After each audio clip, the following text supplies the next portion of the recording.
nós temos um método consolidado e estruturado de implementação da transformação digital em organizações por meio de hiperautomação, o RPA, que justamente considera 7 fatores, 7 fases de execução que vão considerar todos esses conceitos que eu abordei com vocês até aqui, desde os Citizen Developers, a questão de urgência pelas áreas de negócio e a condução da implementação de robôs pelas áreas de negócio,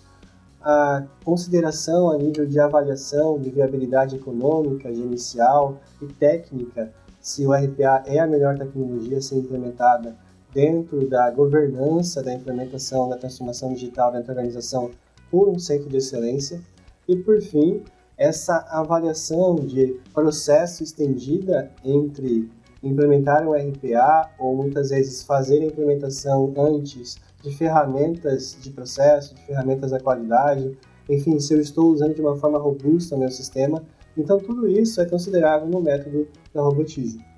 Inicialmente, nós realizamos um mapeamento de processo com os usuários de negócio, então, por meio de entrevistas, mapeamos e captamos esse processo executado pelo colaborador. Esse processo ele vai ser analisado sobre 7 impactos, 7 critérios de priorização. Esses 7 critérios eles vão desde a avaliação e consideração de compliance, que pode ser o atendimento a um requisito legislativo, uma legislação, alguma normativa governamental ou até mesmo mundial, enfim. Além disso, o compliance também pode ser interno, o atendimento a uma normativa interna, enfim, a garantia, com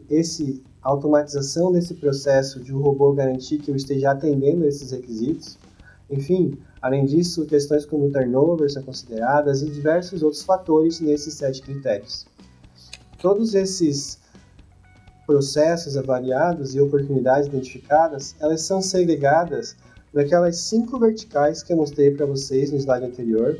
desde implementação de boas práticas em processo,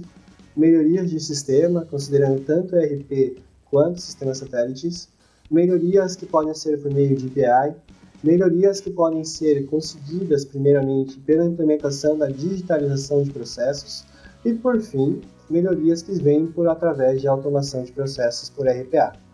Essa segregação por verticais, ela também nos permite, com os indicadores que eu comentei anteriormente, nos permite segregar cada oportunidade também por ROI. Então, nessa captura que nós chamamos, nessa entrevista, nós mapeamos a volumetria da execução do processo com o usuário e o tempo médio de execução. Com base nisso, eu tenho um cálculo de quanto esse processo me custa pela hora, o tempo que eu estou utilizando do meu recurso físico, ou até mesmo, muitas vezes, pode ocorrer o não atendimento a uma normativa interna, e como exemplo, eu vou dar aqui uma questão de suprimentos. Às vezes tem processos de compras que não passam por suprimentos no processo no ASIS atual. E com isso, todo aquele ganho de core de negócio, de negociação que a área de suprimentos consegue ter através das suas aquisições, muitas vezes as áreas de negócio, quando conduzem o processo de compra, não conseguem ter, 5, 10% de redução por negociação do preço de aquisição desses itens. Então, uma vez que eu trago, às vezes, e garanto que o processo ocorra por um padrão e passe e eu consiga atender essa normativa de todos os processos sem de compras passarem pela área de suprimentos e ter no mínimo 3 orçamentos, muitas vezes eu vou ter aqui uma redução de custo para a organização que vai muito além até mesmo do tempo que eu estou reduzindo de operação do colaborador. Então, aqui novamente reforçando a importância da visão global da melhoria e do processo. Então, com base nesse tempo, que eu estou economizando do colaborador e todos esses outros ganhos que eu posso ter com a implementação da RPA, nós temos um cálculo de ROI, retorno sobre o investimento, aplicando aquele RPA naquele processo. Além disso, nós também correlacionamos essa redução de custo com o tempo médio que eu tenho de desenvolvimento de um robô.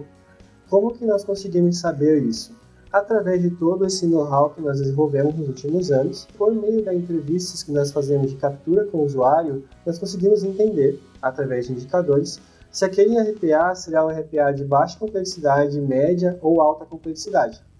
Então aqui, sim, eu tenho o último fator para conseguir fazer o cálculo de ROI. meu custo dividido pelo meu preço de desenvolvimento, né, teoricamente, desse RPA. E com base nisso, nós temos toda a visibilidade de todos os RPAs a serem desenvolvidos a nível de payback e ROI, e a consultoria ela vai, através do método, elaborar um roadmap sugerido de automações para a área de negócio, para TI conduzir dentro da organização, por meio do Centro de Excelência,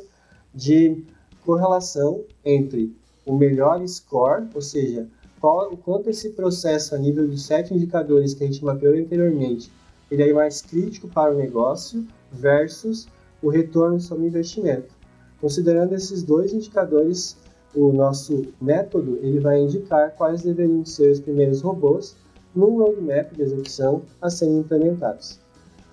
Nós também, a nível de método, implementamos o Centro de Excelência.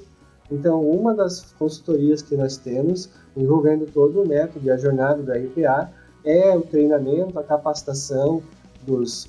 papéis, né, das pessoas que vão estar nesse Centro de Excelência, o que cada função deve fazer e como conduzir todo esse processo de mudança e implementação do Centro de Excelência dentro da organização. Então, a partir do momento que nós montamos o Centro de Excelência, ele recebe esse roadmap inicial a conduzir, mas depois o próprio Centro de Excelência pode, desenvolvendo as etapas do método que eu coloquei até aqui, e captando novas iniciativas, oportunidades a serem analisadas por RPA. E por fim, uma vez implementados os RPAs, nós confirmamos o ROI que foi mapeado na entrevista com os usuários, pela volumetria, enfim, os critérios que eu comentei com vocês, e identificando se após implementado, realmente eu consegui atingir aquele ROI que se propunha no começo do projeto. Justamente aqui buscando uma aderência a garantir para a organização, a diretoria, uma visibilidade que os projetos, as iniciativas de RPA que estão sendo implementadas, elas têm uma garantia de entrega e que elas se pagam no tempo previsto, ou até mesmo se não vai se pagar no tempo previsto, mas eu ter uma visibilidade de em quanto tempo eu posso ter um desvio aqui no ROI, do payback para a organização. Por fim, nós como empresa prezamos muito a possibilidade das áreas de negócio conseguirem conduzir os seus trabalhos de RPA, suas iniciativas, por meio da nossa ferramenta Low Code, mas muitas vezes a área de negócio ela não tem o conhecimento de gestão de processos, ou de ferramentas de melhoria contínua, ou de uma ferramenta para fazer uma avaliação global dos processos de uma forma de ponta a ponta. Então, com base nesse background, é que nós desenvolvemos uma suíte que tem por justamente o objetivo fazer toda a gestão do processo de transformação digital, garantindo as questões de governança que eu comentei anteriormente, e também que a área de negócio, por si só, consiga fazer a sugestão de iniciativas, avaliar iniciativas, se elas são rentáveis, têm um payback, o ROI. Além disso, nessa avaliação de ROI, um fator que eu conversei com vocês anteriormente, era a avaliação de indicadores. Esses indicadores que nós consideramos, eles no caso padrão são 7 indicadores, mas na nossa ferramenta ela permite uma flexibilidade para a área de negócio ou organização sugerir e até alterar, enfim, conforme a necessidade da organização, quais seriam essas óticas que permitirão, sim, que eu consiga trazer uma visão padronizada de processos, ou seja, de avaliação de complexidade de processos e o quanto esse processo é crítico para o negócio e conseguir adaptar essa visão para o momento que eu estou vivendo dentro da minha organização. Um exemplo que eu posso trazer para vocês, nós temos clientes que estão passando por um processo de transição de ERP. Eles têm, só como exemplo, um ERP X implementado e estão migrando para uma outra plataforma de mercado. Um fator relevante para a transformação digital nessas organizações é não só implementar automações de processo em processos que deem ROI, que deem payback, né, que tenham aquela questão que comentei gerencial toda, né, e fim de tecnologia envolvida, mas também o fator chave para eles é liberar horas dos usuários-chave que estão envolvidos com esse projeto da implementação desse novo ERP. Então, essas organizações eles conseguem simplesmente entrar na ferramenta e, com a gestão, num acordo interno, sugerir novos indicadores que estão mais relacionados com esse processo de mudança que eles estão vivendo do ERP.